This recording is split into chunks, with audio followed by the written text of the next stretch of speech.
All right, everybody. Welcome back today. It is 2 o'clock, so it is time for us to get started.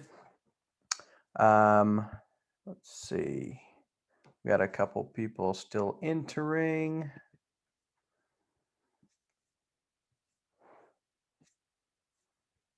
All right. If you can hear me okay and everything sounds good, if you could just give me a thumbs up in the chat, or that'd be fantastic. Thank you. Thank you.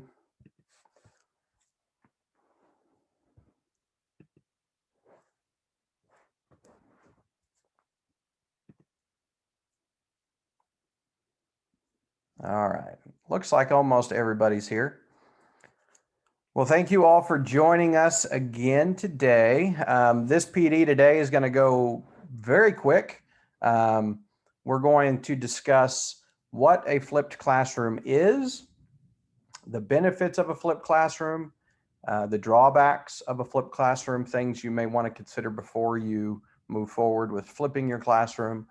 And then we're going to look at some research in regard to the effectiveness of a flipped classroom, and then give you an opportunity to build a skeleton flipped classroom plan. So if you do choose in the fall to go with a flipped classroom model, or just to use flipped classrooms for occasional lessons, that's fantastic as well. So that is where we're going to start off today. There will be plenty of time for interaction today. I'll ask for some of you to share from time to time. We are going to use the breakout rooms a few times as well. So we'll try to get as much interaction as we can with the flipped classroom, all in the next hour and 58 minutes. So let's get started. All right, so what is a flipped classroom? That's what we're going to start with. This will help give me an idea, and everyone in the room an idea as to what your knowledge is of a flipped classroom, what you believe it to be or know it is. If there's a couple of people who'd like to unmute and share with us what a flipped classroom is, that would be fantastic.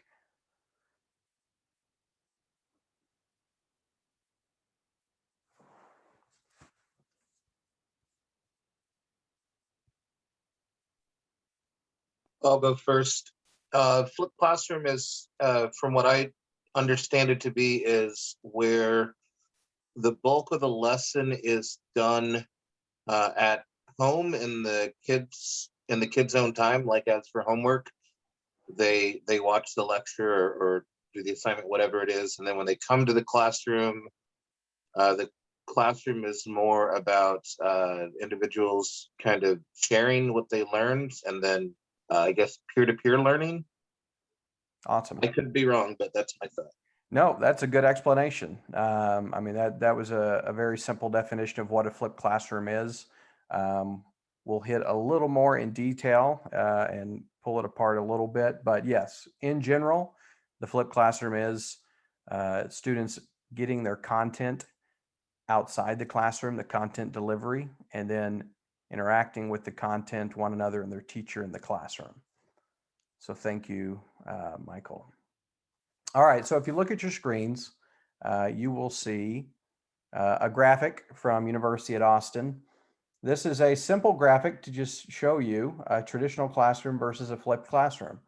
You'll notice before class, so what's done at home. Students are going to complete learning modules, watch videos, etc. During class, they're going to practice applying these key concepts with feedback from the teachers and their peers. And then after class, they'll check their understanding and extend their learning beyond. So really the goal of the flipped classroom is to deliver the content to your students before they enter your room. So when they enter your room, they could take the knowledge comprehension they gained and begin to apply it immediately when your lesson begins. So that is the goal. And there is quite a bit of research on the flipped classroom and how effective it actually is. And we're going to get into that as well today. All right, so there's a book. It's called Flip Your Classroom, Reach Every Student in Every Class Every Day. This is by Jonathan Bergman and Aaron Sams. These two are chemistry teachers. So they're science teachers. So the science folk in the room, you can give them an applause. But they're two high school science teachers who really spent a lot of time implementing, experimenting the flipped classroom to see if it worked. If it worked for all students, not just some students, etc. So a little bit of the research that they gathered that we're going to go over real quickly is some of the reasons why teachers should consider the flipped classroom according to Bergman and Sams. So if you look at your screen, you'll notice that they give credit to the flipped classroom for helping students of all learning levels. That's struggling students, gifted students, doesn't matter what their background or abilities are.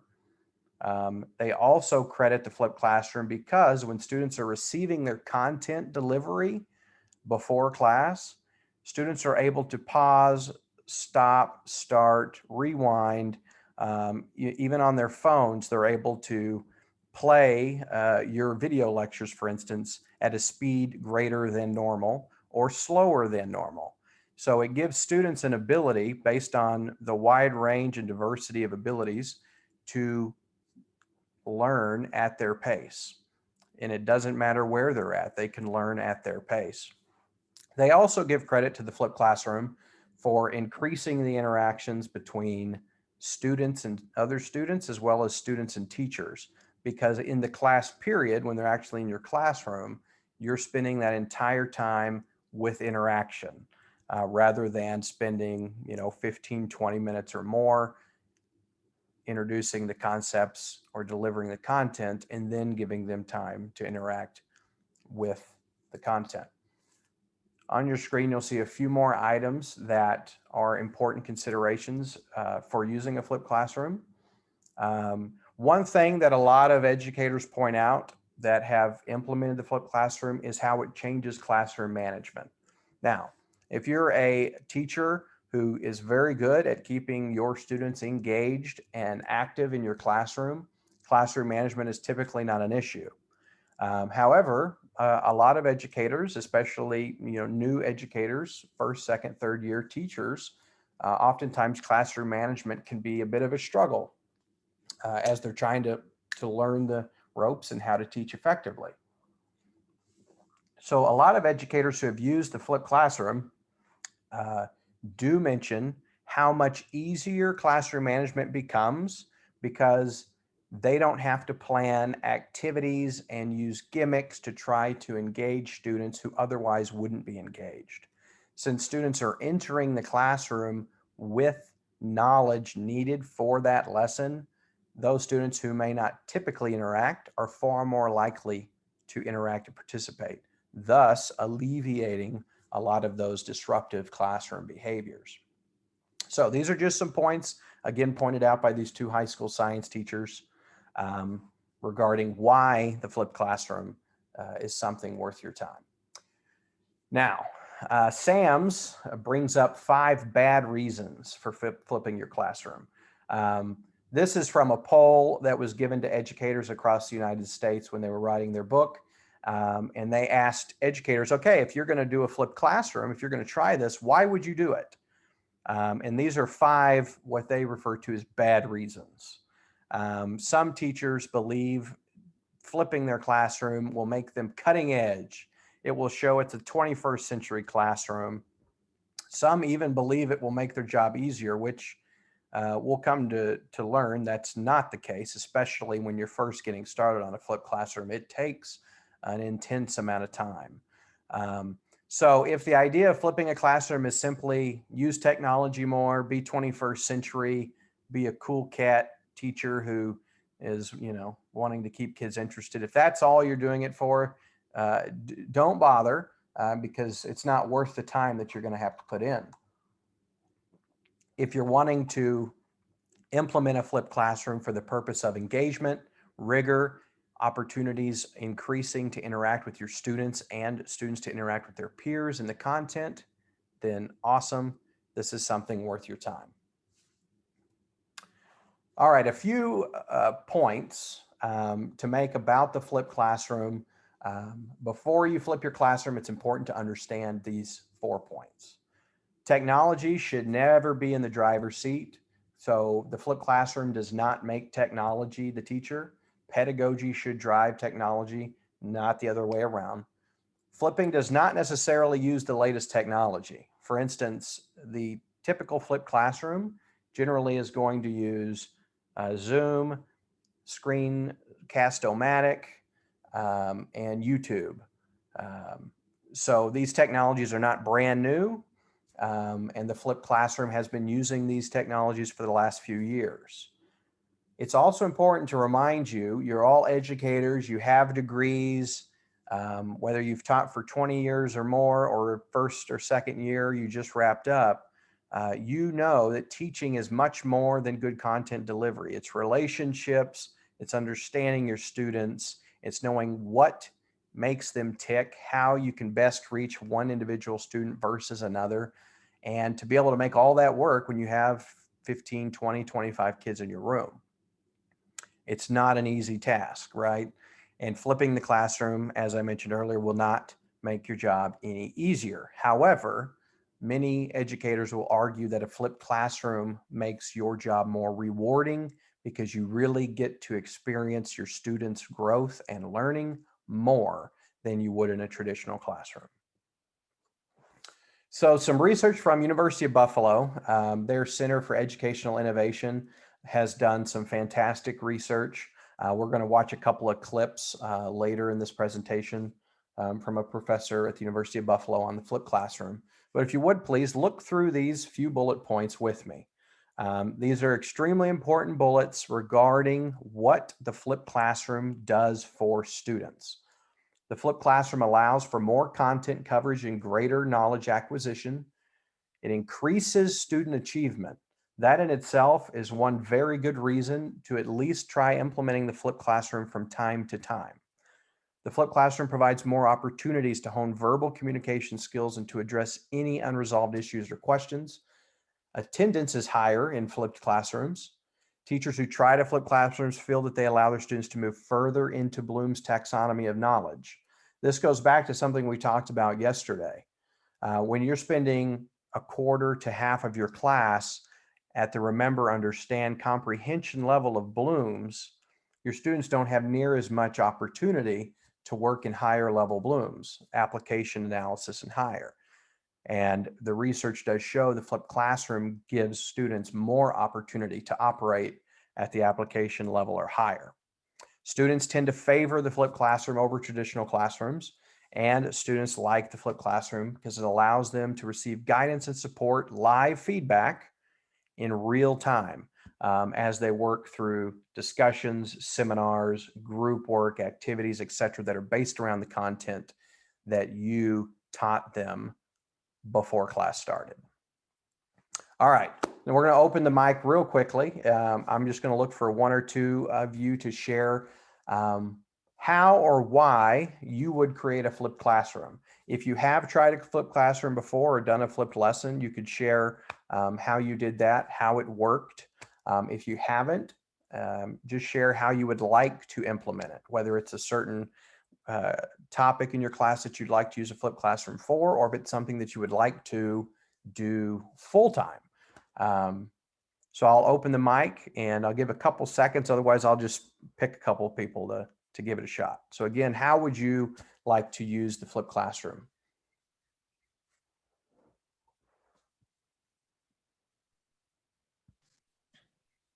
Shane, can I ask you a question first before somebody suggests something?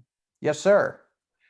So in just to get a foundational look at it, I think you used a flipped classroom when you were here, didn't you? Yes, actually, I ended up learning it from John Godfrey at first. Yeah. Okay.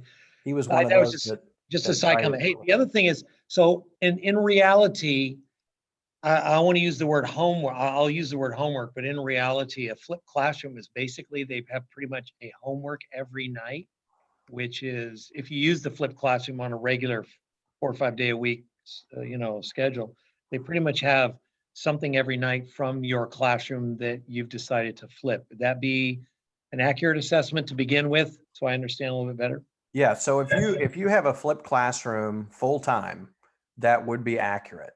But you could also have a hybrid form of it where you only do it, let's say, 2 days a week. Oh, okay. to where you're not relying on them actually having to do that homework every night. And we'll get into how it is impacted when it comes to sports and theater and, Okay. students who have 500 things going on, Yeah, okay. trying to work in your I video. know it lectures. sounds like you don't want to call it homework flipped classroom, but I just wanted to see if. that's all. Yeah, it is homework. Yes. So in terms of the work they do before class, that would be homework. Okay. Yeah. Home fun. There you go. There you go. Okay. All right. Anybody want to share why they would like to try to implement a flipped classroom? Well, I'll just throw myself out. In my econ class, I show a lot of small videos that deal with the reality of economics in our society today and what I call case studies.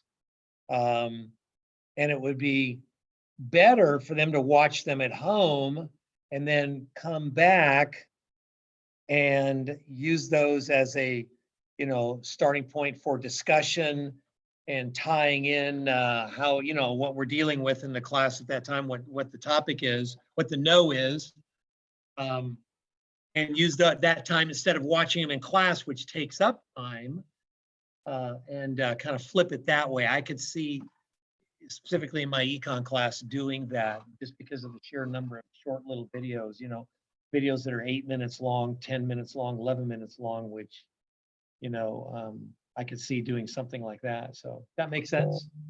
Absolutely, yes. And really the idea of the flipped classroom, Rod, and in your case, when you referenced your economics class, is to eliminate some of that time during your class where students aren't interacting, having them do whatever that may be, which a video, for example, before class, so that when they're in your room, they are interacting with the material.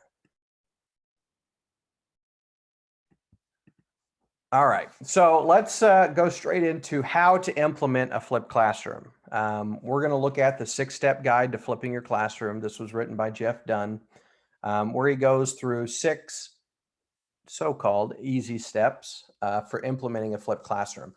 They are easy in terms of they're simple to follow. However, when you first start trying to flip a classroom, it will take a considerable amount of time.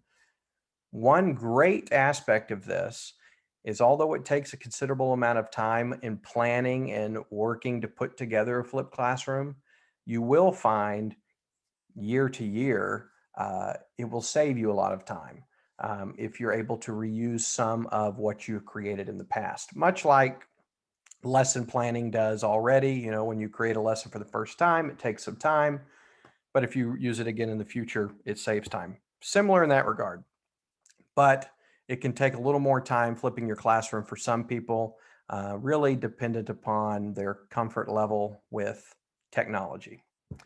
So starting with the first 2 steps, we have plan. So figure out what you're going to teach. You're obviously not going to use a lecture that's 20 or 30 minutes long in a flipped classroom. So what you're going to want to do is look at your lesson, look at the knows and the do's, what you need your students to know, and be sure to hit those items in your video or module. Okay, some people in a flipped classroom, instead of creating a video, they'll create an online module, which could be through Canvas, for example, where they'll have their students work through the module before they come to class, rather than watch a video. So there are different ways of doing this, but the most common is a video that a teacher creates, students watch it for homework, and then they come into class with the knowledge from the video prepared to interact with that content. So when you're planning your flipped classroom, you're really making a skeleton outline of the key learning outcomes and know information for your students. And that's what you're going to hit in your video or module if you go that route. Second step is to record it. Many people use Zoom. They just record a Zoom of themselves and they'll upload that to YouTube. They'll post that in their Google Classroom.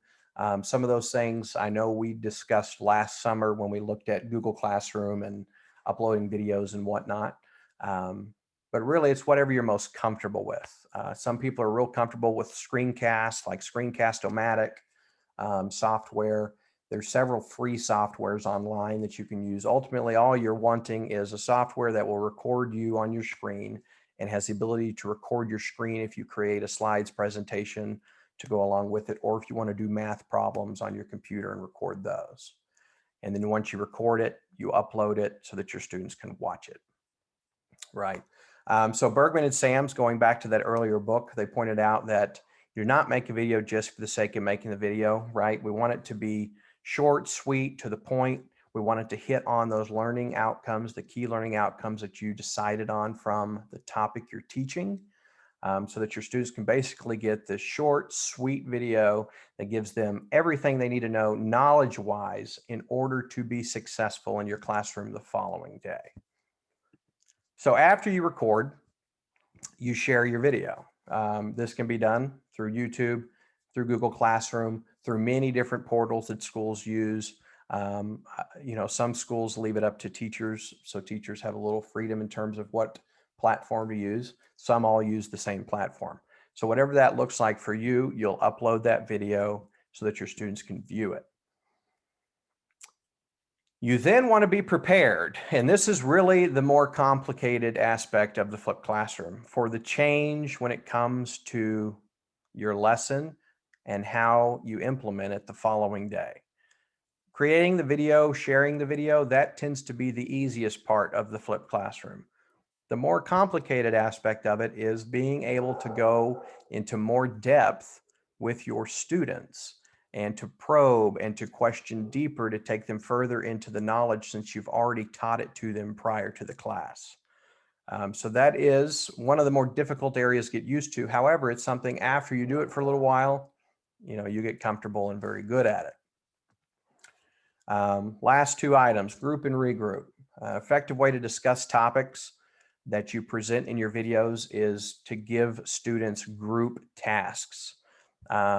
It could be write poems, make plays, videos, essays, whatever you may like to do, but to have students in groups or in pairs so that they're interacting with others with the content that they learned the night before. What you want to shy away from is having them watch the content, they come into the class, and then having them simply do individual work. Because the goal here is interaction with the content and with one another. And then the last step mentioned in this book is to regroup, get the class back together, share individuals group work with everyone. This is where you can cold call, just call on students to share thoughts, opinions, ideas, to share the work or the task they created with their group or in their pairs. Again, going back to teach like a champion. This is asking probing questions, show calling the work so other students can see it. And then from that point, you're going to hone in your craft of creating your videos and having a plan to take your students through in-depth questioning of what they learned and slowly improve upon that. So, as I've mentioned already, platforms that are commonly used are Zoom and Screencastify or Screencast-O-Matic. Again, if you've used any kind of screen recording software, most of those work great. Obviously, I wouldn't recommend spending a fortune on software, so the free software would suffice just fine. So when we look at two basic requirements from the literature on flipped classrooms, there's really two requirements, and everything else is up to you in terms of you have a lot of freedom and flexibility. The two requirements are to ensure that the video that you create is short. Flipped classrooms that have a 30 or 40-minute video are not going to accomplish what students get the most out of, right? The attention span of the kids in your classes is not very long, right? So your flipped classroom video or module, if you created a module in place of a video, needs to be short. 10 to 12 minutes is what a lot of the research suggests. However, some of the literature does go up to 15 minutes. So you could say 10 to 15 minutes of content delivery. And then the second requirement is for the next day, when students come into your classroom, for discussions to take place. Um, discussions could take place first before any type of writing happens. You can have them write and then discuss. You can have them write in groups or pairs prior to full-on class discussions. But the goal is short, sweet video lectures or modules followed by opportunities to discuss with their peers and their teacher and interact with the content. All right, so we're going to our first breakout room conversation. I know you're pumped. I know you're excited. It's June the 2nd. It's almost time to go lay out on the beach, but not quite yet.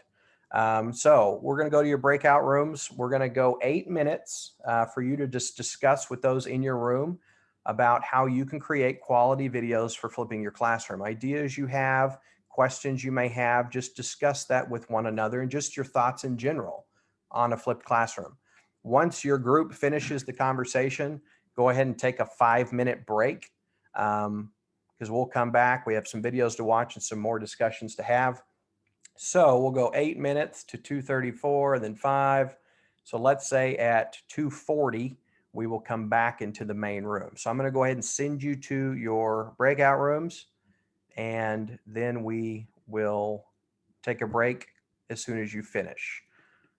And then I'll send this question through the chat once I get you into your groups.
All right, welcome back, everybody. Hopefully y'all had some good discussions. I was able to stop in a couple of the rooms and heard some good stuff. So thank you for taking the time to participate and have conversations about the flipped classroom.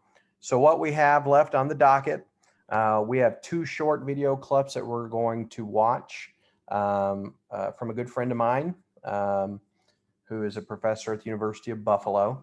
And he created these couple of short clips on flipped classroom as kind of an intro to what it is you're looking for and how to implement them. So we're going to watch those. We'll briefly have discussion on those in between, and then we're going to get started on actually creating a plan for a flipped classroom. If at all possible, you will be finishing early today. I know, my goal is to give you as much info as I can so you feel more comfortable with the flipped classroom if you decide to implement it moving forward. And I want to do that without taking all of your time. So we're going to watch this video real quickly, and we're then going to discuss it.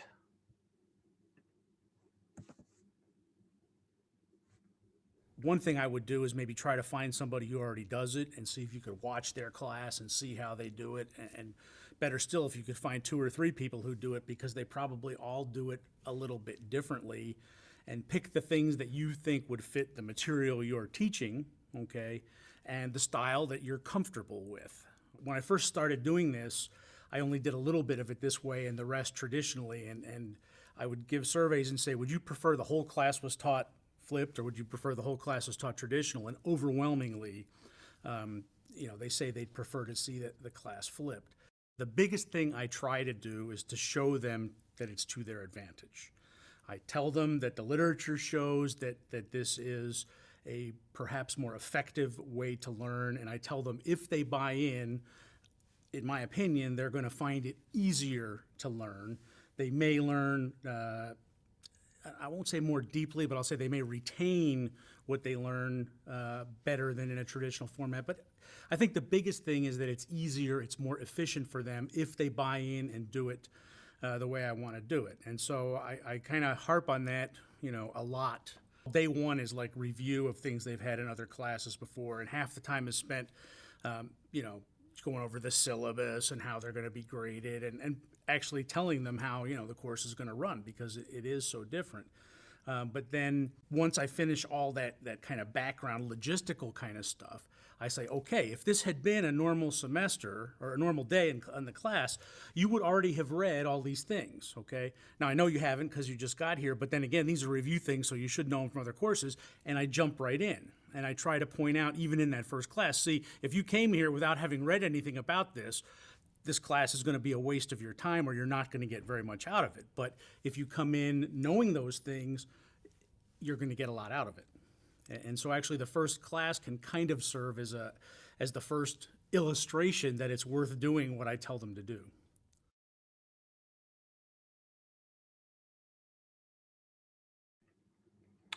All right. So short and sweet video. You should have all been able to hear that. I hope nobody had an issue hearing that. So I'm going to send you back to your same breakout groups. What I would like for you to discuss is the 2 items on the screen right now. You could take a screenshot of the screen if you want to refer to it once you get in your groups. But ultimately, what we're going to be discussing in our groups is thoughts from the video, how confident you are in flipping your classroom. And I would really like to hear your conversations on concerns or things you're excited about in attempting to flip your classroom. So Shane? what areas are you concerned with, and what areas are you excited about trying? Shane, can I ask a question real quick? Yes, sir. Is was this professor context talking about high school or college, or it didn't matter? So the professor was talking about his college classroom, so his undergraduate classrooms. Okay. However, of course, we're going to take it looking at the secondary, middle school, or Right. high school classroom. Right. Okay. All right. So are you all ready to rock? Here we go.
All right, welcome back, everybody. Good conversations again.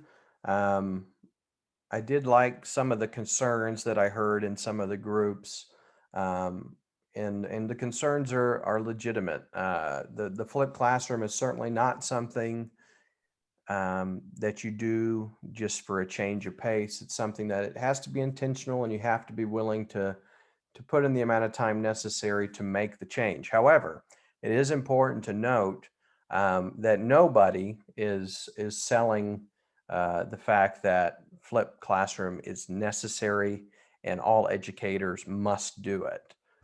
It's really, when you think about the students that you have in your classrooms, what works best for them, and if this is something worth trying in order to reach your students and get them to become more actively engaged in your classes.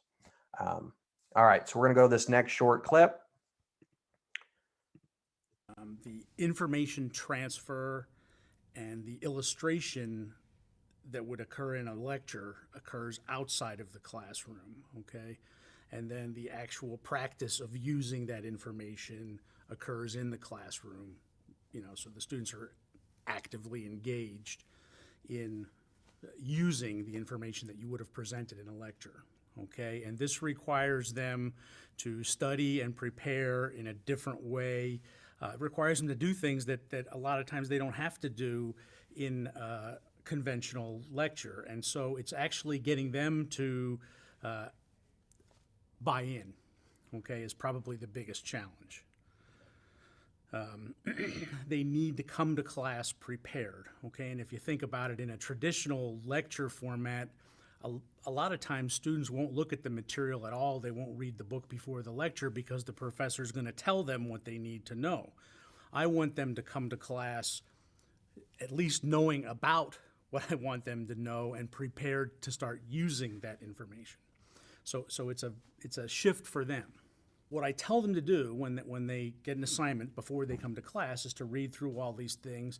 And I tell them as they come to things that they don't understand, just write down a question or whatever they don't understand. When we get to class, my class always starts with a review. It's very, very brief. Here's the highlights. Here's the important points you should have gotten from your pre-class preparation. These are the critical equations, whatever, 5 to 10 minutes, hopefully at most, although I can be long-winded. And then there's a slide just says questions, and that's the point where they're supposed to ask all those questions. To be real honest, doesn't happen very often. Most of the questions arise when they actually sit down and start trying to use the information, and that's the whole purpose of the flipped classroom and the active learning, is that as they start to do, then they realize there are things they don't understand or concepts they didn't fully grasp, and now they can articulate what their issue is, and opposed to a traditional class where this happens when they're at home doing their homework and nobody's around. It happens right in the classroom when I'm there and they have other classmates around and everything else, and so they can get answers to those questions. And so, like I said, one of the big advantages is it makes learning more efficient, okay? Because hopefully most of the questions arise, at least the critical questions arise right there in the classroom.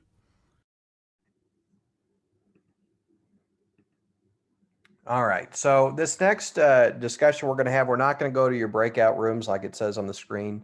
I just want you to look at these questions and kind of think about them. So when you think about those two short videos we watched from Dr. Lund, he references the intentionality of the flipped classroom in order to create a more actively engaged student in the classroom. So again, our goal when we flip the classroom is not to tell students, okay, now your homework is super easy. All you're going to do is watch my video for a few minutes at night, and that's it. We don't want to sell it on, oh, this is just way less work and way easier for the student, when that's not really the case.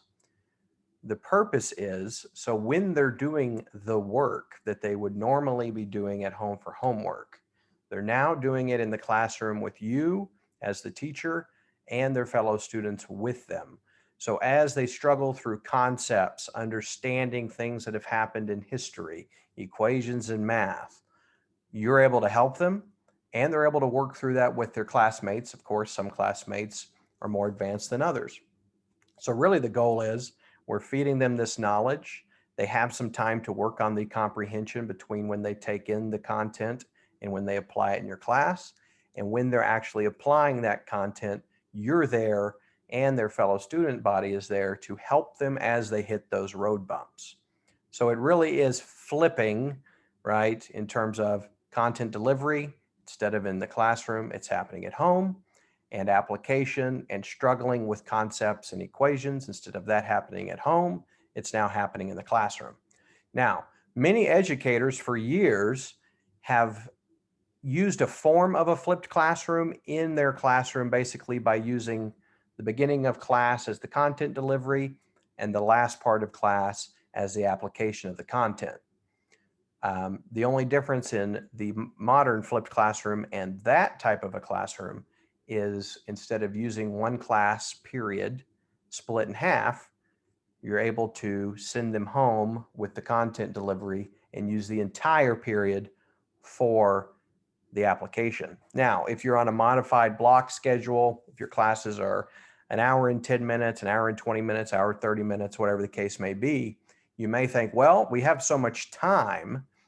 The good news when you have a modified block schedule is you're able, in a flipped classroom setting, deliver the content at home. When they come in the next day at the beginning of class, you're able to do a quick review, cover the main points of the content that was delivered at home, and then get going. Because you have more time in your period, you have the time to do that.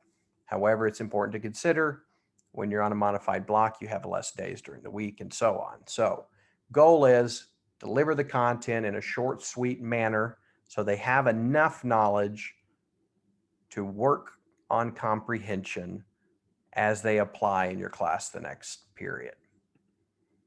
All right. So now I'm going to give you each just individually about 5 minutes, 3 to 5 minutes. You just need a notebook paper, scratch paper. You can use whatever you have around you. What I'd like for you to do is just write a topic and key points for that topic that you would want students to know in a flipped classroom video. So you're obviously going to use your content area. So pick a topic that you would teach in the fall. If you want to do one that was recent, that's fine as well. Write the topic down, write your key learning outcomes or key points for that topic that you could cover in a 10 to 12 minute video. So it can't be extensive enough to where it would take you 20 or 30 minutes to cover. So I'm just going to give you a few minutes to do that individually. So it'll be quiet for a few minutes, work on that, and then we will continue. So we will start back up here at about, let's say 3:09.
All right. If you can wrap that up, hopefully you were able to at least write a topic down with the key points that you would plan your flipped classroom around.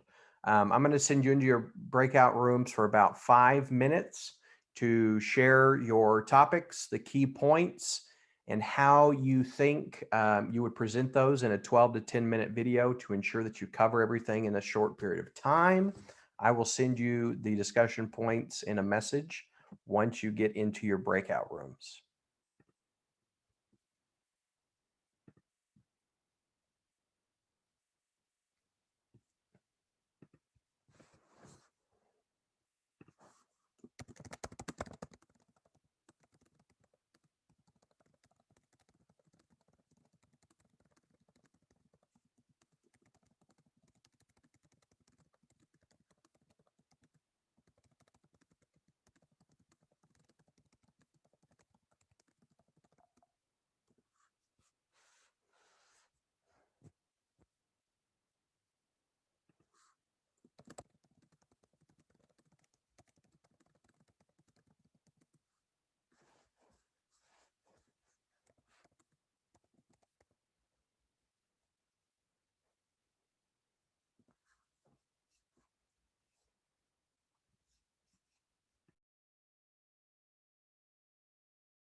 All right. Thank you all for continuing to participate. We are in the home stretch.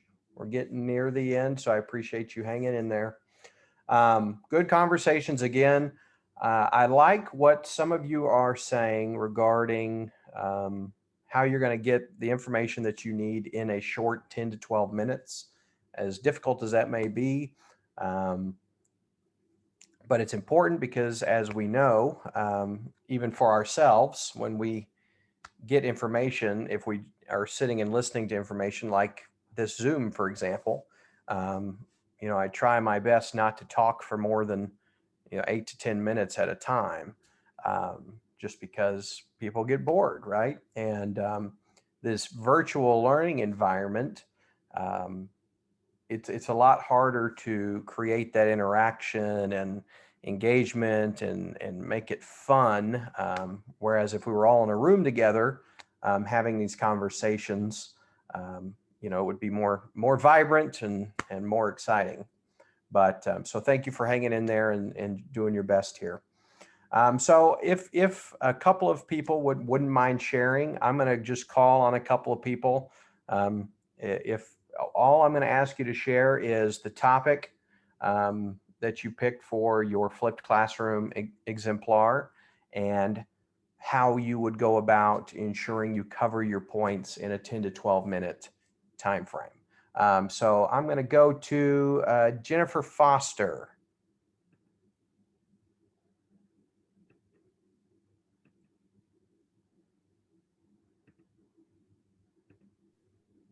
You would choose me first because I'm at the top.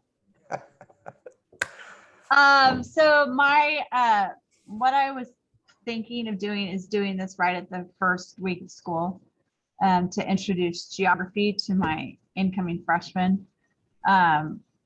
Geography to most people, it's just a bunch of maps, where there's actually a lot of other concepts that go into geography. So there's a great video made by a geography teacher. It's called Minecraft, 5 Themes of Geography in Minecraft, which totally gets their attention. So I would use that video, but also to show that this is like the first day of school. I'd say, okay, this is what you're going to be needing to do. Go watch this video, come back with questions, that kind of thing. Work on a worksheet or something that they can do. So not necessarily me doing the video the first time, but just so they understand what I'm wanting from them. So it's it's a short video too, so it wouldn't overwhelm them. But then when we come back to class the next day, we would create what's called a one pager, which they would normally do on their own. And it's a page where they put all the information they think is important that was in their homework or in the chapter. And then that's like a little mini cheat sheet study guide kind of thing. But we create one on the board where they bring all their examples, all their learnings of what actually 5 themes of geography are, and we would create it on the board. So it'd be more interactive, and then just go from there. And depending upon if it's the same theme in both AP and regular. So the first days would probably be very similar, but after that, it could go either way. I find that it's very difficult to get freshmen to do a whole lot of homework or a whole lot of pre-readings. So I might stick with flipping with any of my AP classes instead of the lower division courses. Yeah. Okay. No, that's absolutely true. When we think of middle school aged 7th, 8th graders and freshmen, they're not much different than middle schoolers. That is very true. The homework switch for them going from middle school to high school, having to get used to spending more time on homework, can be an adjustment. But we also, as educators, have to ask ourselves, do we need to give them as much homework, or is there a way we can make this work for them and us and get the most learning to happen? So the flipped classroom is a great alternative in order to get the knowledge you need those freshmen to gain to them and allow them opportunities to apply that knowledge in class. So thank you, Jennifer. Let's see, Jason, would you like to share?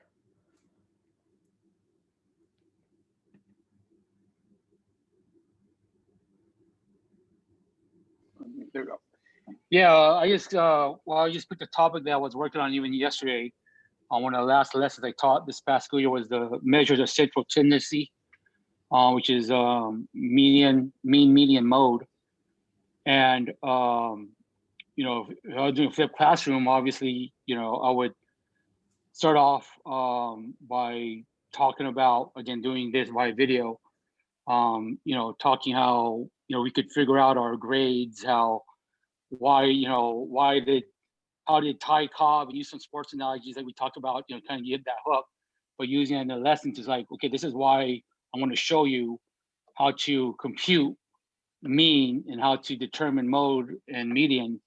And then also just, give some things and how we can interpret trends or see trends, and we can anticipate certain things, because right now, in the world of the internet, there's, whether using, was it Wolfram, whatever, you could get almost any kind of statistics you want, on anything and on any subject.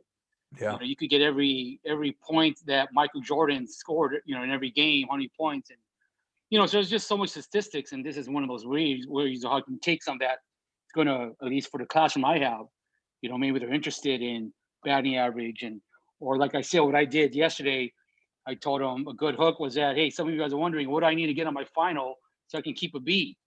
Well, this is how you can figure it out, by, finding a measure of central tendency, which is basically your mean. Or we can anticipate, what the class is going to do, because it seems like this is the median. So, those sort of things, but, in the time frame is, boom, here's a topic. This is why, we need to be able to compute this. And then, the next time, just showing them modeling, I guess, something that, you kind of do even in the classroom, but now you're doing a video so that when they get into the class, after watching my video, and maybe even throwing another file of another, math tutorial of some sort, but in the classroom, then, okay, if you learned it, here's a set of data. Let's go, let's go to it. You guys, this group does this numbers, you do this set of data, and then, they just kind of utilize it, and hopefully they do. And then, hopefully what they turn in is our demonstration of learning and all that. Sure. Perfect. Absolutely. No, and that hook was an excellent example of a hook when you're, working with students who want to know what they need to make on their final exam. Yeah, because it impacts them. So that's a good hook.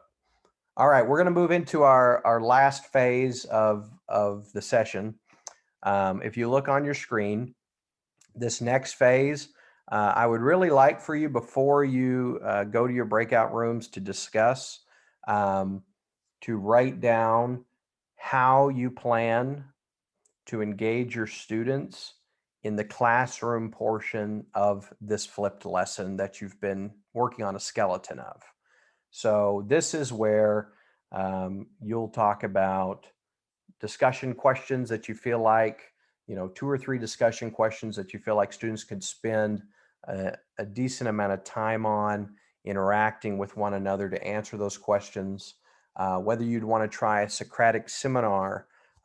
Socratic seminars are often difficult to do, but in a flipped classroom, the Socratic seminar becomes an option because your students actually have the knowledge to participate in that seminar style activity. So if you would just think, independently for a couple minutes on how you think your students in your class and your content area would best work and interact with the content in a flipped classroom. So I'm just going to give you a couple minutes to think on that. Then we'll go to our breakout rooms and share with those in your group and provide feedback to one another. Let each other know what you think. If you feel like someone's idea may not be engaging or a high enough rigor, ask them what they can do to make it more engaging, or, hey, how can you increase the rigor in that activity? But have some of those conversations. But I'll give you a couple minutes to just independently jot your thoughts down before you begin to discuss those.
All right, everybody, welcome back. We should have everybody back in here from their breakout rooms. Thank you again for spending that time working on a plan for the in-class flipped classroom experience and having conversations about what that looks like. So before we wrap up today, I'm going to ask a couple more people to share what they just discussed with their group. I'm going to call on a couple people if you can please share your plan, how you will implement the flipped classroom for the in-class portion. So not the video portion, but the in-classroom portion and what that looks like in your classroom.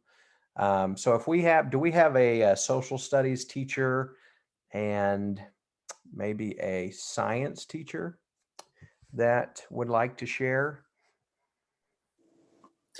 I'll share. I'm a social studies teacher. Awesome. Okay, so the notes that I would give, and not to give the notes, but the notes that I would give in the video ahead of time would be on, in this particular example, it's things leading up to World War II, particularly with Germany. And so I would give those notes prior to class, and they would come in with an understanding of how Hitler took power and things that Germany did to sort of consolidate power and to start to reign over other countries. And then in class, after doing the notes or watching the video that I present, I would probably start with a quiz as a way to review and see if they actually watched the notes that I presented at the beginning of class. And then after the quiz, I would do, there's a reading on that I've done on the Night of Broken Glass, which is sort of the beginning of the persecution of the Jews. I would probably do some of that reading in class and having the kids think about what was going on with the Jews prior to concentration camps. And then discuss that a little bit. And then I would also spend some time on the idea of appeasement. I would probably look for some primary sources as a way to get the kids thinking about what options Britain and France and the Allies had in terms of whether to stop Hitler or to whether to allow Hitler to continue sort of consolidating and taking power and so forth. Okay. So I would probably introduce more primary sources there and get the kids sort of discussing ideas that that the Allies could have taken and whether those ideas would have been, you know, whether they could have staved off World War II or whether World War II was inevitable. Okay. No, that's a great plan. Getting them to think about those things. Yeah. And, you know, one important aspect for your class in particular is once students get comfortable and have the experience with reading primary sources and they know how to read those and what they're looking for and looking at, primary sources are also, you know, an excellent item that you can piggyback onto a video. So, you know, you have your video discussing the Night of Shattered Glass. And then the next day in class, they open up with reading, analyzing the primary source document, and then having some great conversations. So yeah, your plan is spot on. That was really good. Is there a science teacher in the building that would be able to share with us? Yeah, you got one. Oh, man, you're special. I was looking at whether I would make the video or there's so many other good videos like this also, but symbiosis. So they learn in the 10 minutes or a review of mutualism, commensalism, parasitism, and so on. And they always give example creatures. But then when they come to class, they would have like 4 breakout groups where I would give them pairs of animals that weren't mentioned in the video, and maybe a little bit about what, if they need to do a little research on that. And then they would categorize them in what they're doing. That's the basic part of it. So they take the choices I give them and they have to decide what they are. But then kind of raising the bar on that, which could be more than one under certain circumstances. So what if, you know, discuss in your group, well, what if, is this always, or could they be?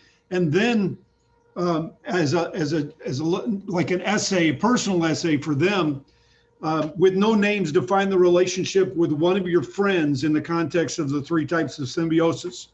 Use examples to defend your answer. Perfect.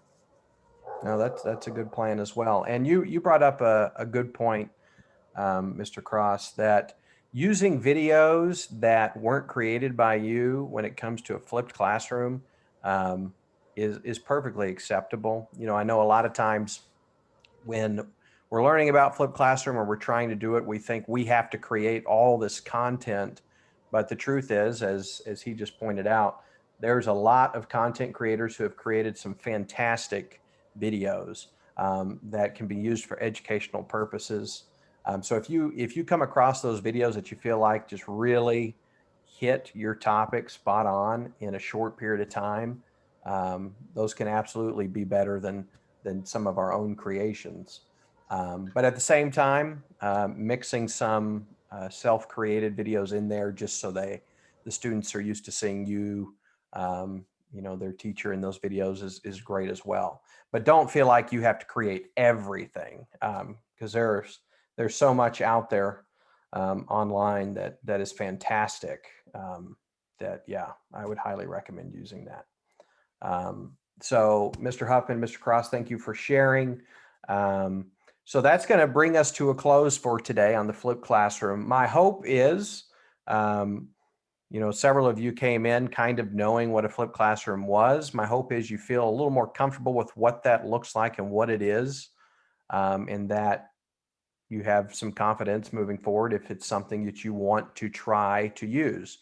I do want to leave you with a couple of important points that we covered earlier on. When it comes to the flipped classroom, if it's something you want to try and implement, don't feel like it's something you have to implement in totality. So it's not something you have to do every day, every week. You can simply select certain topics or concepts that you're going to be teaching that you feel like will work well within the flipped classroom environment, and just try to use it with those content areas. And if you feel like it was a success and the students bought into it and really seemed to get a lot out of it, then, you know, obviously you can go from there. But a lot of times it seems like educators who decide I'm going to do the flipped classroom, they end up just going 100% all in, making all these plans, and they put so much into it that they almost burn themselves out on being able to put together fantastic flipped classroom lessons. So just don't feel like that's necessary. By all means, in the fall, you know, if you want to try this out, you know, once every 3 weeks or once a month, that's fine as well, because you really want to see how your students respond to it. And if they fully understand, hey, I can just spend a few minutes at night getting the knowledge that I need so that I can be successful in the class tomorrow. And as your students get used to that and see how well it works, especially with those super busy students. You know, I know a lot of your students are involved in sports, theater, other extracurricular activities. Many of them are involved in multiple of those all at once. So time is limited. So if you're able to get them to watch a short video where they gain a significant amount of knowledge from that, and then you have them applying it for a whole class period the next day, that is certainly going to be effective. So I hope y'all feel like you got something out of today. I hope it was worth your time. I know it's summer. I know y'all are ready to let loose, grow your hair out, all that fun stuff. At least that's what I heard about some of you. But any questions before we wrap up? Hey, Shane, I have one question. Yes, sir. This is one of the things we were talking about in our group is, especially with, you know, let's say students like a little bit younger students, maybe not as advanced. When you did it, did you have problems with them actually doing the reading or watching the video prior to class? And then how do you handle that if they didn't watch the video prior to class? So I would say my experience was with, well, I tried it with middle school age and high school. And in just conversations I've had with others regarding flipped classroom and their experiences, there are sometimes those students who don't do it, right? They don't watch the video. However, it does seem like the rate of students watching the video versus the rate that you would normally have completing your homework assignments usually is Okay. higher. Okay. So typically, it's when you first do it, if you have a student or two who didn't do what they were supposed to do, you handle it as if they didn't do their homework assignment, but you really try to get them to understand that you're really doing something that's going to benefit them in the long run, and it's going to take less of their time than giving them a homework assignment. But I found, there's one student in particular, the first year that I tried this, who was not a good student, really struggled. And he really excelled with the flipped classroom. I remember his mom telling me, she sick and tired of hearing my voice on the videos at night, blah, blah, blah. But he was actually watching them. Whereas traditional classroom homework, he wouldn't do it. And so the academic growth that I was able to see in that one student was tremendous. So yeah, I think you're still going to have those students who don't do what they're supposed to do. And you have to work with that the best you can. But I have certainly found that with struggling students, it has been very beneficial. Thank you. All right. Well, everyone, thank you again for joining us today. I see Miss Jules back in. Miss Jules, is there anything you want to say before we close out? No, I just want to thank you all. Thank you, teachers, for giving up your time here. I know this has been a stretch, but I really do appreciate it. I think these are some really great concepts. I'm really enjoying the book from yesterday, Teach Like a Champion. And then Shane, thank you also for your preparation of this. And I look forward to seeing what this team can do with the information they've been presented in the fall. So Shane, we wish you a great summer, and we'll chat with you later. Yes. Thank you, Miss Jewel. Thank you, everybody. Have a fantastic you. summer and a great school year next year. Thank you. Shane. Lord bless y'all. Bye-bye now. Bye. Bye. Bye-bye. Bye.